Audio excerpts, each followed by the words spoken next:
It's so important to not just look at the analytical side of technology and all the capabilities it has, but what it can do for the creative space. And I am absolutely thrilled to be able to lead this fireside chat with Consuelo Vanderbilt Coston and Nicole Buffett. I've known Consuelo for many years. She's a trailblazer, as you can see by the SohoMuse video in the creative space. And Nicole is like my sister. I've known her mother, Mary, for many years. We caused chaos, panic, and disorder across the Middle East a time or two. And if you want a really good book, read her mother, Mary Buffett's books on the investment strategies of Warren Buffett. And now there's a lot of people out there doing an, aha, I didn't connect the Buffett name. But, but I'm really thrilled to have these two really groundbreaking women in the creative space, venturing into areas that are really just emerging in a very fundamental way and grabbing onto those opportunities and shaping them into really significant ways forward as a bridge between creativity and technology. And I'd love if both of you would just give an introduction to yourselves, and then we can get into the conversation. So I guess we'll start with you, Consuelo, and then we'll go to you, Nicole. Okay. Well, hello. Am I on? Oh, I'm on. You would think being a singer. There we go. Hello. Hi. Hello and hello. Good afternoon now. Thank you for that wonderful introduction, and so lovely to be with both of you on this panel. And so lovely to see all of you.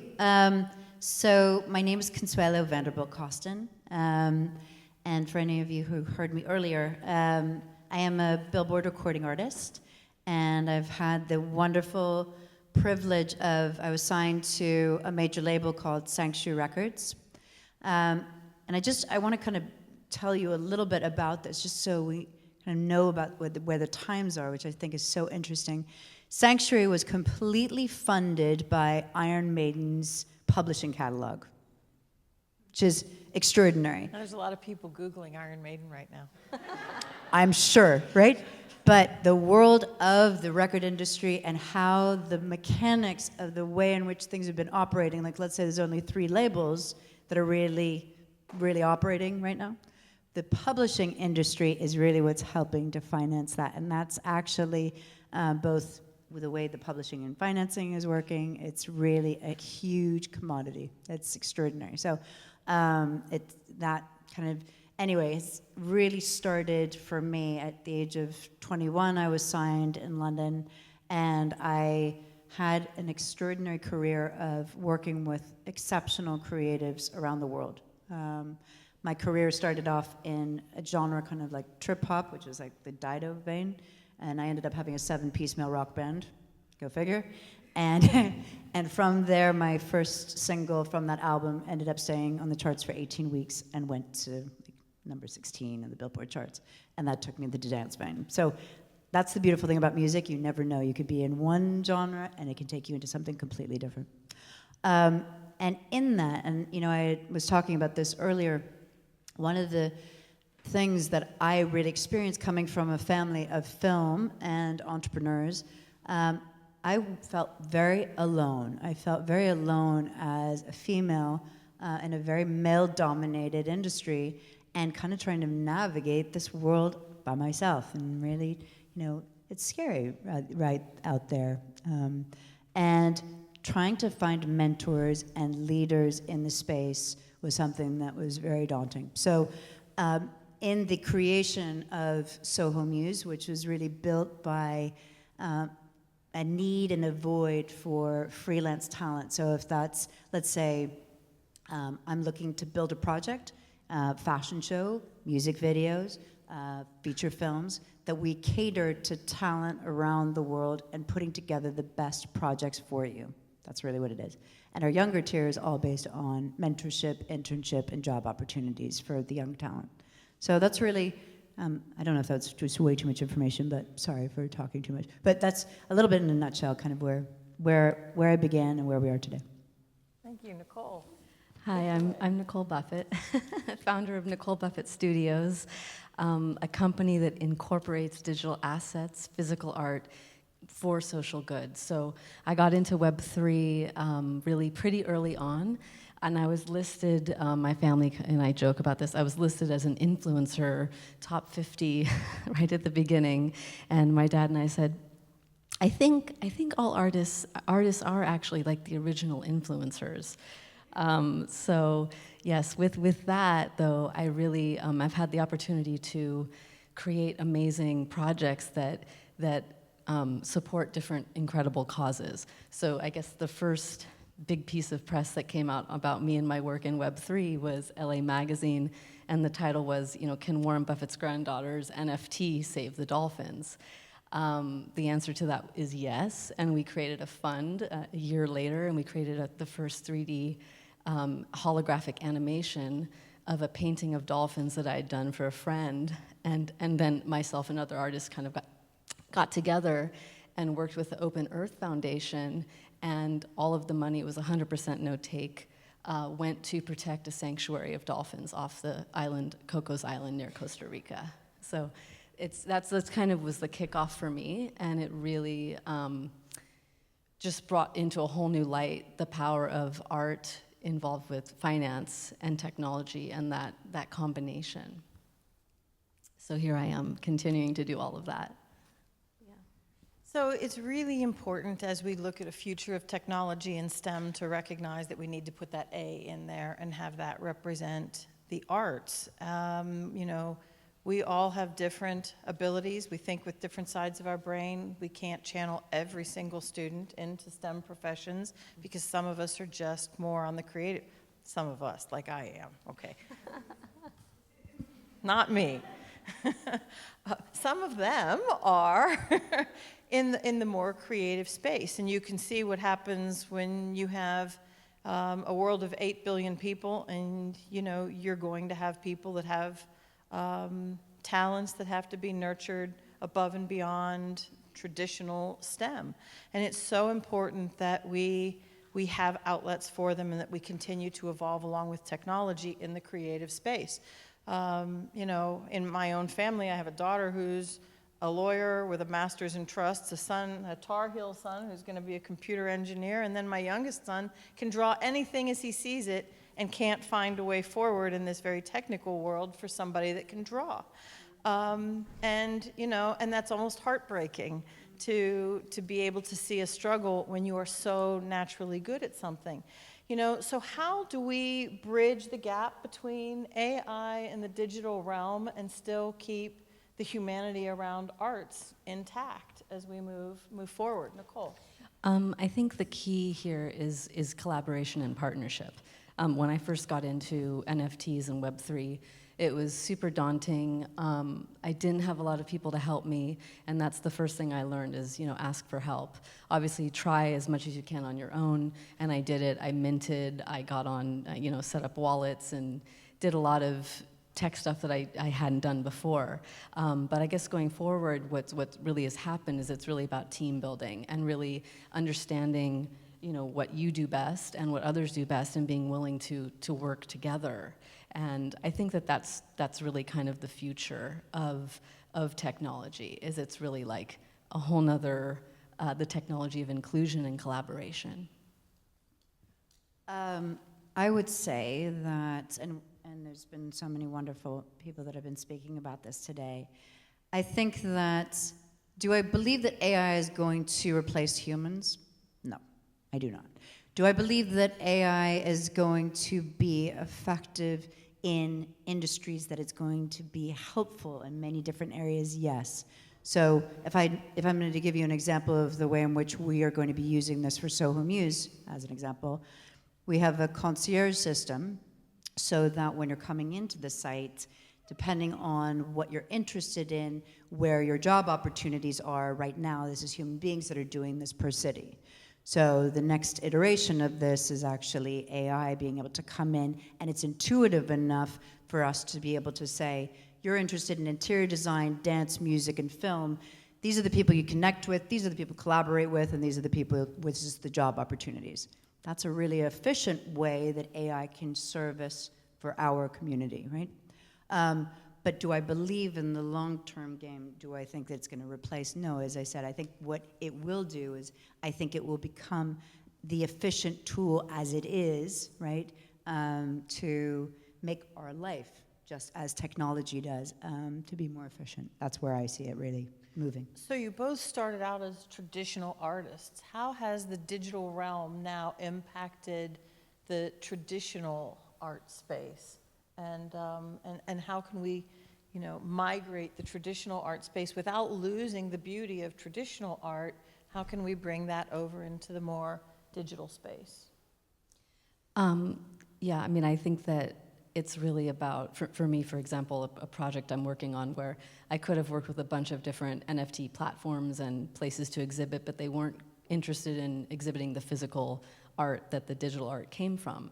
And that's just, to me, that's just, wasted value. So, and that's how I see the digital now, is that you can add so much value to whatever you're creating, especially as a painter. I do a work on paper, I do a painting, I either take a photo of it or I scan it.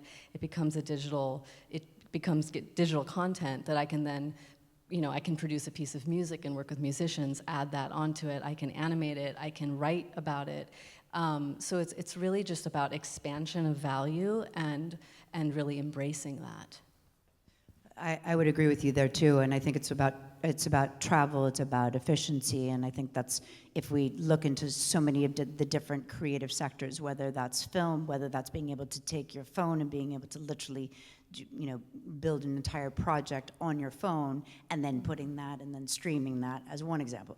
Doing that in music and being able to stream all of that, and just as you said, and consolidating all of your assets and putting that into one. The same thing with art, and as I was talking about earlier with e-commerce and fashion, and that, when retail stores go down, the opportunity that we are able to actually sell online, so that designers still have the opportunity to be able to sell, and look at how much the growth since COVID, what's actually happened. That's extraordinary. So I would say that again, I think that those things are really important, where the technology and the e-commerce component in the creative sector is really adding such a huge tool, and becomes, from the monetization aspect especially, talking to a beautiful room of, I would say, some family office and venture capital people here.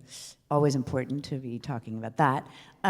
Yes, and I said it earlier, it is a $2 trillion industry and growing rapidly. And yes, this is a powerful industry. This is not just, And the other thing that I said, and I'm just going to keep holding this, that creatives need to get paid. I don't know where in the world people started thinking, really, that doctors and lawyers and everyone else gets paid and creatives shouldn't get paid. It's the most fascinating thing I've ever known. I'm like, this, really? Because this, and if we look at this, the concept of that, and I want to just go back to this. Parents are terrified for kids to get into the creative industry thinking that they're not going to actually make money and that this is not a good idea, right? Why?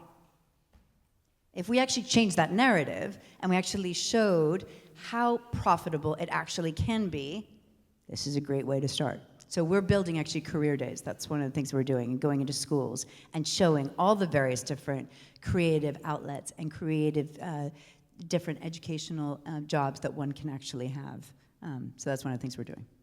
Just to piggyback on that, I mean, I was really struck initially, and still am, just by the ability that crypto and blockchain has to be an agent of economic justice. And just even for myself, I mean, it seems ironic, but learning about finance, I really not that interested until crypto came in, where my art was actually working kind of in a system alongside fintech and art, kind of on an equilateral plane. It allowed me to shift my own perception of how my own work could be applied, and the value of it as its own currency, I think, is like a phenomenal paradigm shift. Well, it's interesting to your point, to watch the juxtaposition between generations, because I look at my 80-year-old mother. Now, my youngest son, who can draw anything, draws tattoos for American Tattoo Society and has a bank account that has his other two siblings who are going through university, absolutely drooling because he saves all his money. But, you know, so He's it going to be does- funding them, by the well, way. and every, Just say. so there are ways forward, and hey, as long as he's happy, that's great. But Nicole, as a painter, starting as a traditional artist, how easy or difficult was it to make the switch over and to find the marketplace and to understand what the NFT market is so that you can take advantage of being a traditional artist and have that collide with the digital future? Yeah, I think it's really just about being authentic to what you want to do and understanding that the technology is going to support that and maybe accelerate that or amplify that. You know, for me, it was really important that every NFT, and it still is, comes with a physical piece of art. So it's not like a substitute or an exchange. It doesn't. It's an add-on. So it's really just of greater value. It's like a yes and it's a more and more. I guess the big project that I'm about to drop and work on, I've been working on for about 2 years now. I started in concept, and then now I'm not sure if everyone knows, but everyone does know of actually of the man named Edward Muybridge. He actually was the kind of the founding father of moving film, and he was a photographer from the 1870s who created something called the zoopraxiscope, which is basically where there are images on a wheel that almost is like a flip book, a moving flip book. So he was a photographer that realized that a succession of stills physically moving, made the motion picture. And so when I first got into this space as a very traditional painter, very committed to the materiality of painting, I was asked to do a piece on buffalo, on the animal, the buffalo, and kind of looking at native culture. And I searched for images, and that's where I found Edward Muybridge's Buffalo Running, 16-frame image of an early American bison. And it just completely inspired me I realized that, first of all, it was archival material that could be taken out of archive. And I printed it on canvas and hand-painted each frame and then transferred it back into digital, created a sound piece with a member of the Ho-Chunk tribe using and incorporating a buffalo prayer in Ho-Chunk. And there are 44 one-of-one animations with the actual original hand-painted full strip animation. But it's, you know, to me, Edward Muybridge is a great example. It's like there was no such thing in that time. That was technology. People thought he was crazy, that spinning wheel, but it literally turned something to life. And for me, technology has turned my work to life, and it's magical. And so it's really all the creative force can live inside everything, and that's the beauty of what we're doing.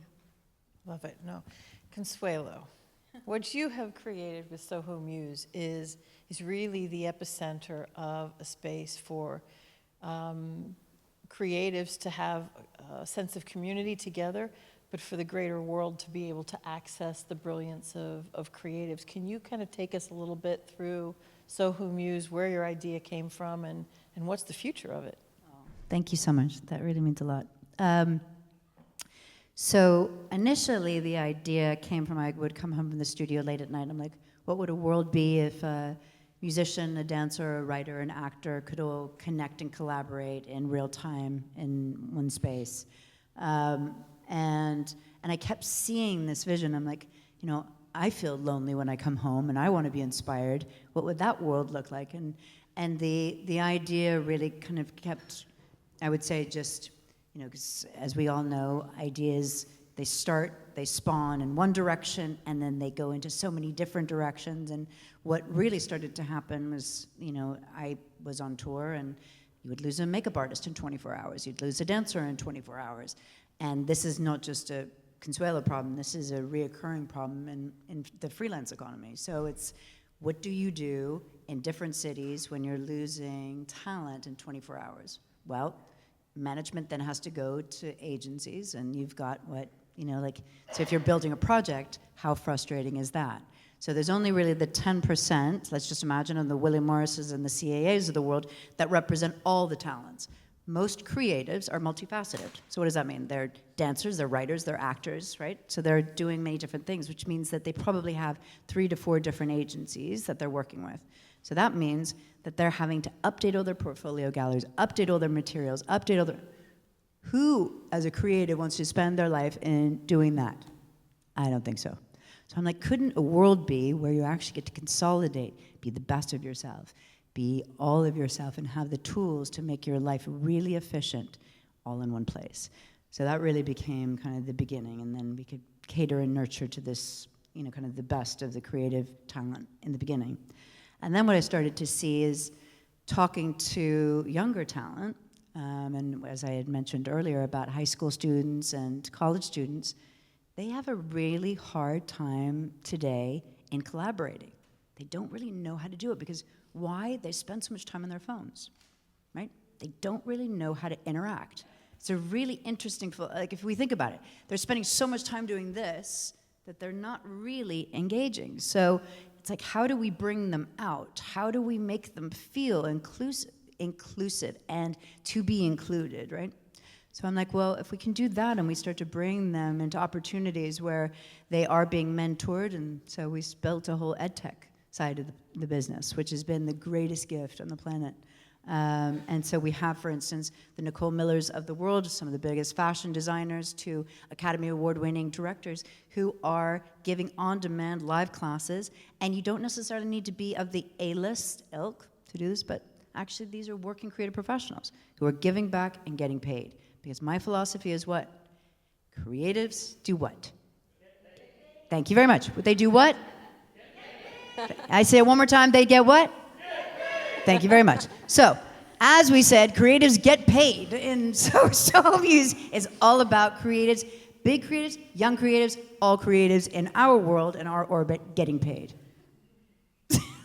Sorry. Love it. And I'm becoming Tony Robbins right now. Sorry, I have no idea how I just took, I think I've really had way too much coffee. I'm so sorry. So anyway, that's what I've got for today. So sorry. There you go. I love it. I love your point. Thank you so much. Thank you. About phones. Thank you. Did you ever realize that when our phones had cords, we were much freer? Yes. Wait, yeah, I saw it. Does anybody remember phones with cords? But I did, I remember that. So, you know, we still struggle with this juxtaposition between how do we maintain a sense of humanity and creativity and bring technology into our households, into our lives, into our careers. And that connection with humanity is going to be so important because that's essentially what keeps us human beings. How do we go forward keeping humanity at the forefront of technology, using arts as the catalyst to ensure that? Yeah, I mean, I think it's really about remembering that we are the creators of the technology and that we are the creative source and force behind it. I'm also kind of fascinated with it being technology is a tool to develop our identity. I'm fascinated by this idea that comes to me often, which is that, you know, the plant and animal kingdom, you know, you don't question the identity of a lion, you don't question the identity of a tree. Although human beings I feel like, need to catch up with the plant and the animal kingdom as far as deciding, you know, who are we, and do we self-preserve, and how do we do that? And I think that technology is a great way to self-reflect. I think that screens and content and media and communications are all about kind of the biofeedback loop that comes with really looking at ourselves. And I have faith that, you know, when we share and we give each other access to each other, that's really the greatest thing we can do to evolve. I would say that the more that creators are building, and just as you, as being an artist, are creating things, and the more that filmmakers are making films, and the more that musicians are creating content, and we are connecting and collaborating, and we are building in our imaginations and staying alive, is the only way to keep us from not being robots. One of the next iterations of the things we're doing is actually we are buying IP, so we own intellectual property inside the site. So what does that look like? It means that we then take on life rights, as an example. We have a story called Jimmy Dennis, someone who was on death row as a musician, and then we sell it out to book rights, film rights, plays, right, and giving people opportunities that they wouldn't necessarily have been able to get access to before. So again, it's just keeping things alive, right? Keeping in your imaginations, so that, you know, human beings and creatives, we keep dreaming. We keep dreaming, and then there's, you know, and then the technology and the artistic, they work together in magic. That's what I would say. I think what I appreciate about SohoMuse is, you know, talent is evenly distributed, but opportunity is not. And this gives an opportunity and a platform for those that are in the creative space to have that access. So, you know, I just want to thank both of you. Does anybody have a quick question for either one, for either Nicole or Consuelo? Come on, no questions? Now look, the hands go up. Tracy.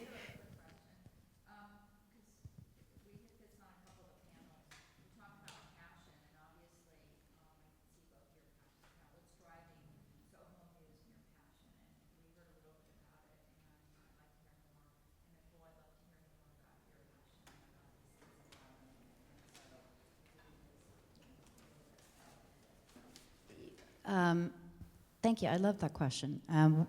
What is my passion? Well, as I said, it spawned from a need and a necessity, right, for something that I dreamed, and then something that I really needed in my own environment, and then I saw something in the workplace that I really thought was important.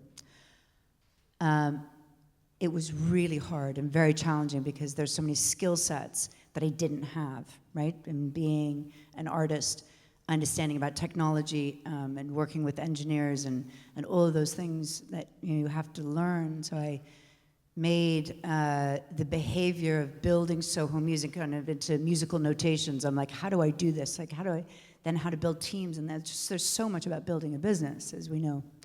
So in the kind of where I look at it now and where I am today, I'm working with Emilio Estefan, which is one of the greatest gifts on this planet, one of the most extraordinary media moguls, and being able to work in the Latin market, which is 18% of the US, and being able to actually give opportunities. We're doing a major fashion show, which I invite you all to come to September 8th at the Guggenheim Museum, and bringing Latin designers for the first time into your New York Fashion Week, which has never been done before, and also musicians, and really paving the way for new talent, new discovery, and for me, being able to open markets and channel for young students to really get opportunities that they wouldn't have got before. So for me, the job market for the creative industry, young students in education and mentorship, and really being able to channel that and to open up other markets and underserved markets that wouldn't have necessarily had those opportunities. And so that's been a huge driver for me to be able to make change, and especially coming from the family that I do. It's really important. The next iteration of the Vanderbilt legacy that I want to build is that. So, yes. My passion is healing, really. That drives me. It's making art is such a healing experience. And really, I talked about kind of technology being this tool for self-realization. And I always think it's fascinating that, when you go to see a doctor, it's like, that you are to be seen by a doctor. And so I think that, there's something just so powerful about being seen and seeing each other and looking at ourselves. And that's when we realize who we are. And the word realize is two words. It's real, R-E-A-L, and eyes, like our two eyes. So it's really about seeing ourselves. So I'm really passionate about witnessing the healing of our nation, of America, and the healing of our world. Yeah, I'm so passionate.